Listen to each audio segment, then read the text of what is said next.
Hey everyone, it's your boy Arus here, and today I'm incredibly excited to bring you a deck profile.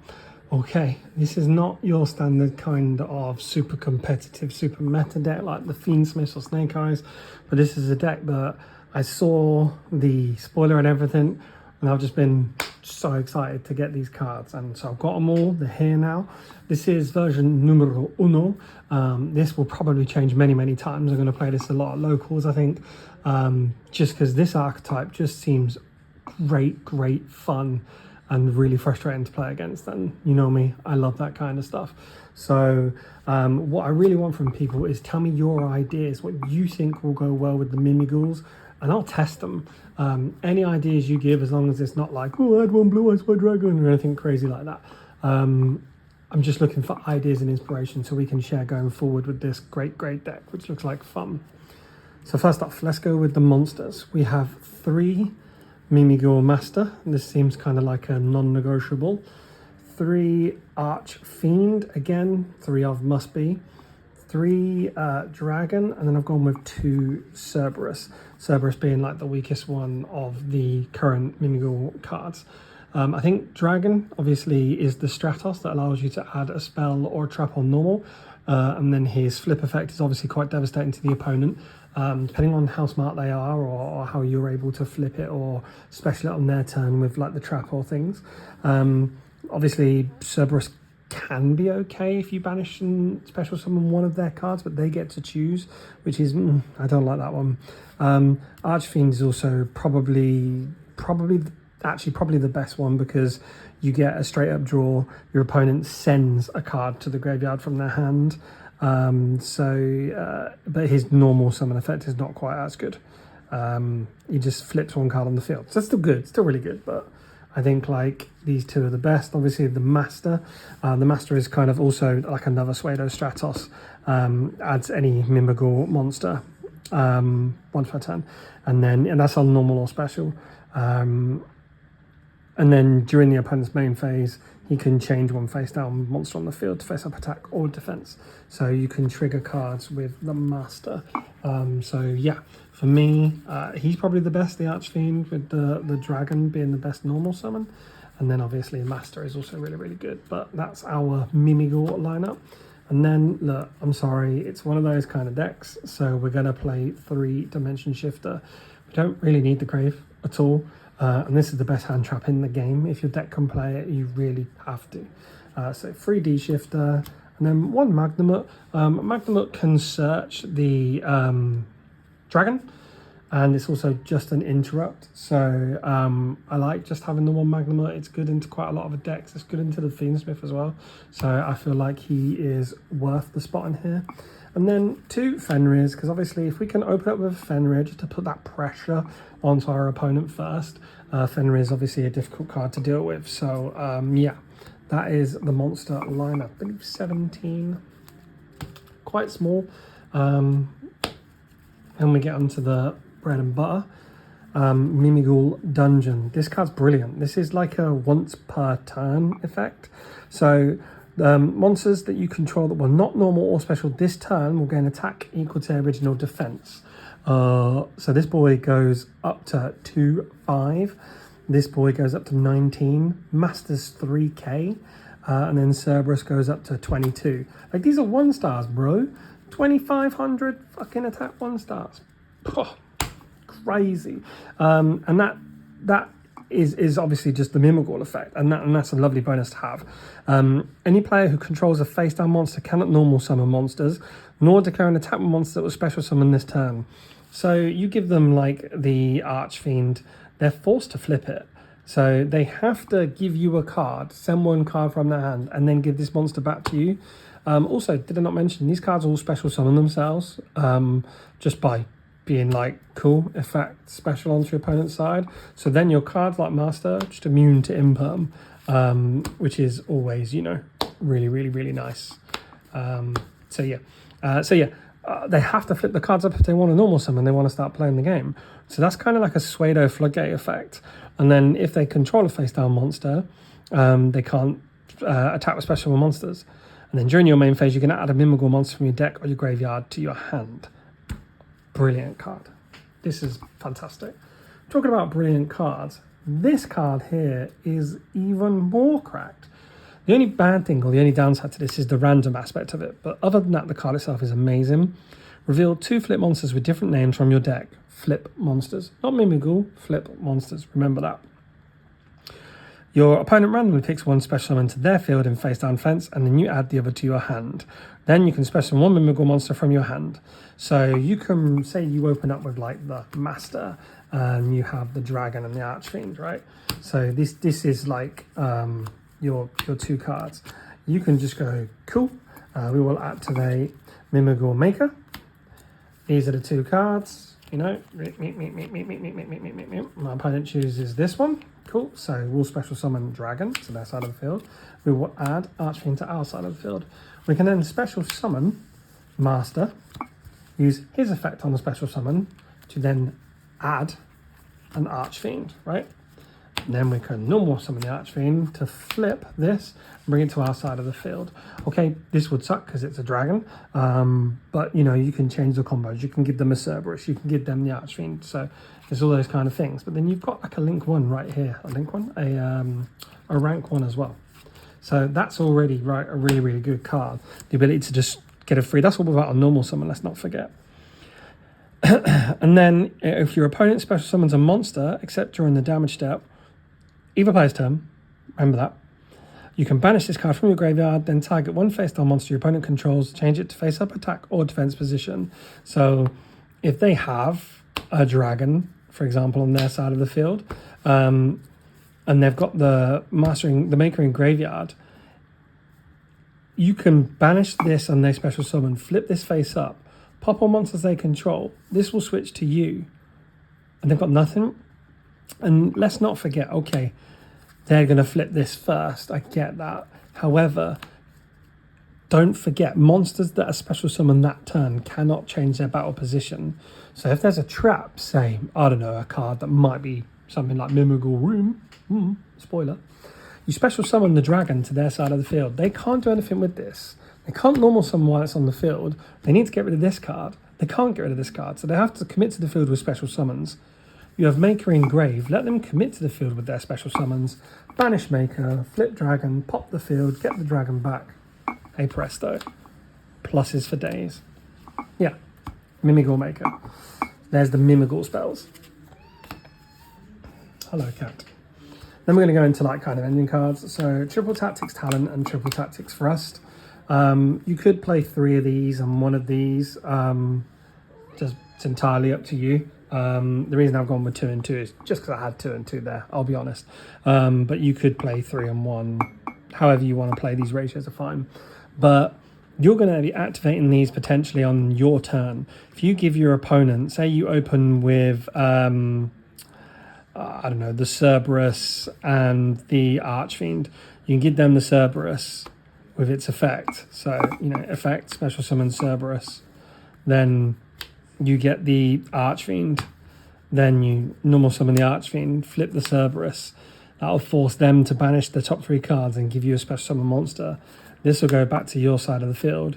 You can then tactics into the Mimighoul trap card, or you can, if you've drawn talents, you can draw 2, or you can look at that the hand and banish a card from the hand as well.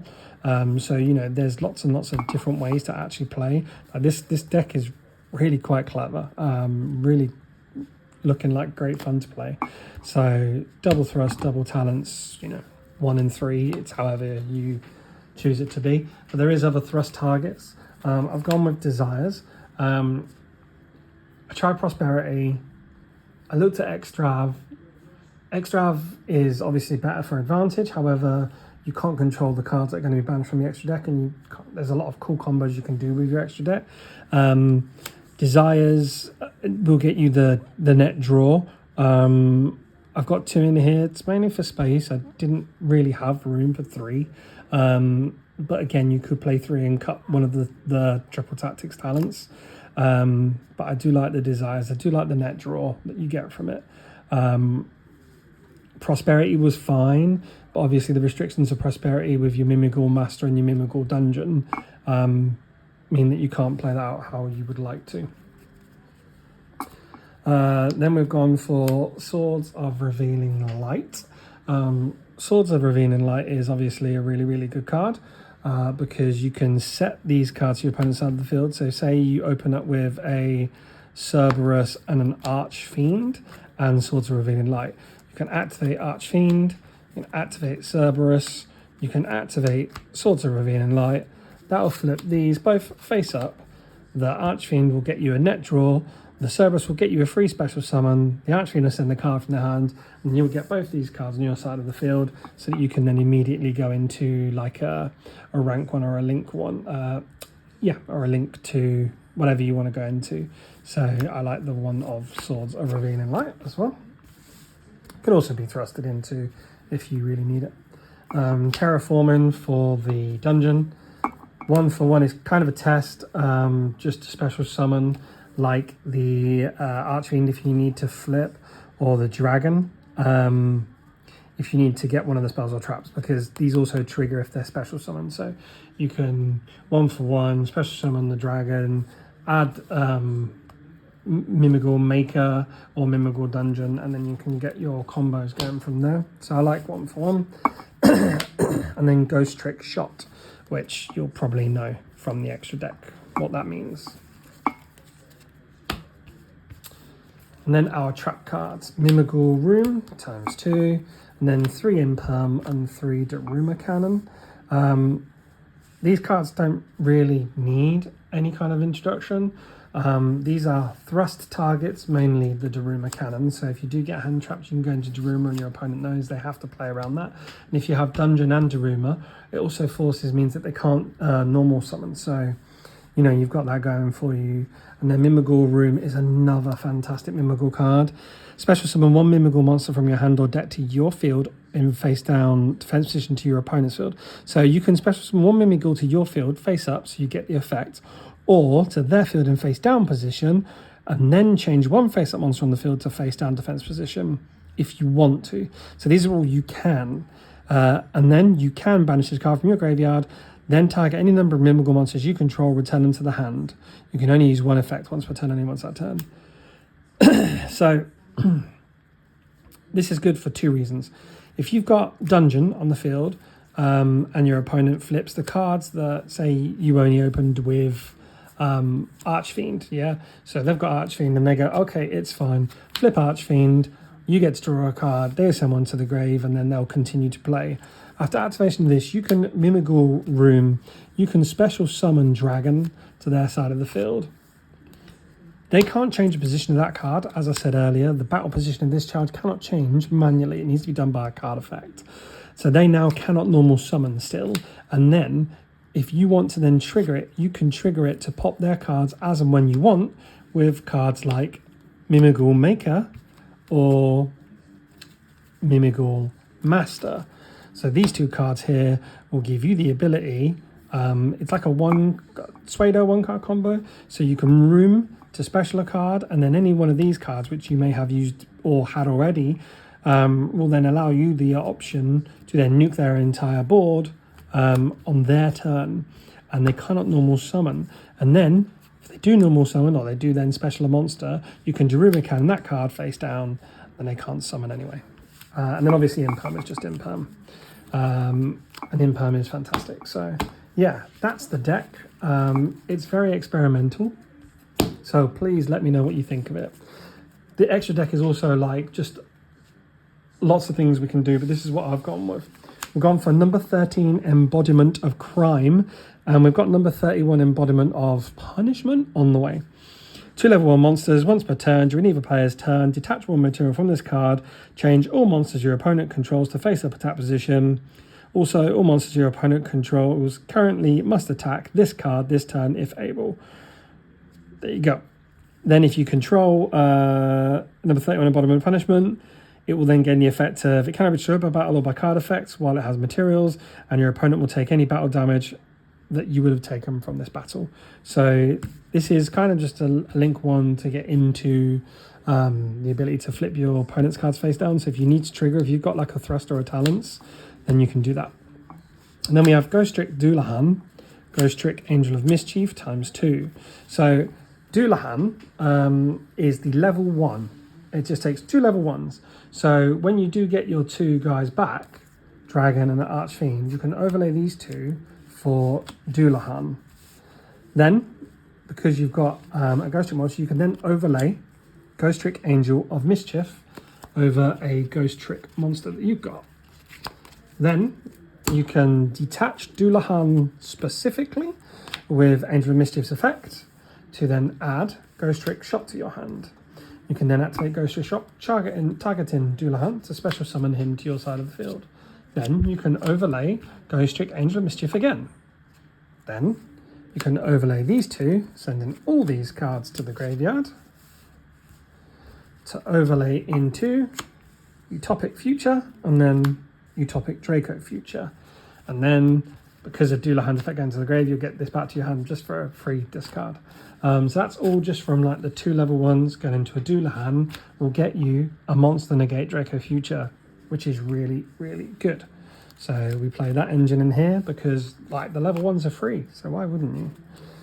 We then play Down of Magician.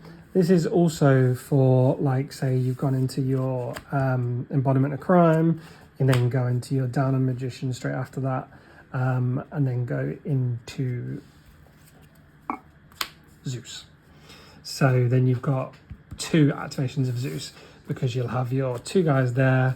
You go into your crime. If you've got nothing to trigger, you'll then go into Down of Magician and then into Zeus as well. So you've got like a format Zeus available for you as well, just purely and simply based off of these cards. Again, just free advantage. I don't see the downside, I'll be honest with you.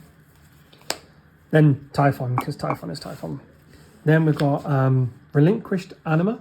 Is just, you know, you can literally summon Dragon, add Mimighoul Dungeon, link off, get one of their cards, and then you've just got rid of a problem. Moon of the Closed Heaven. I'm sure you guys know what this guy does, but this guy will obviously allow you to get rid of any cards that are a problem card because, spoiler, you might be playing the Link 5 later. Also the Earth Charmer, because they're both, these are Earths, so you can kind of use her effect. This probably will be cut, but if you're playing against decks that play things like Fenrir, you can make Alsa, and then you can get their Fenrir and use their Fenrir to then search your Fenrir. Just a free piece of advantage. This will probably be cut, I'm not going to lie, but it's just there if you want. SP, because SP is SP. So this could also be IP into SP if you wanted to just play IP instead of Alsa, which is also fun. Access code, because although these monsters are really strong with Mimighoul Dungeon, if you don't have Dungeon up, you can struggle to kill, so access code gives you that additional kind of damage. And then Underworld Goddess of the Closed World to pair it with the new Moon of the Closed Heaven. And yeah, so that is my take on Mimighouls. 20-minute deck profile, so I apologize for the length of the video, but I was really excited to make this deck, and there you go. So please give me your thoughts, give me your opinions, what you think is really good in here, and what you would like to see going forward with Mimighouls. Thank you.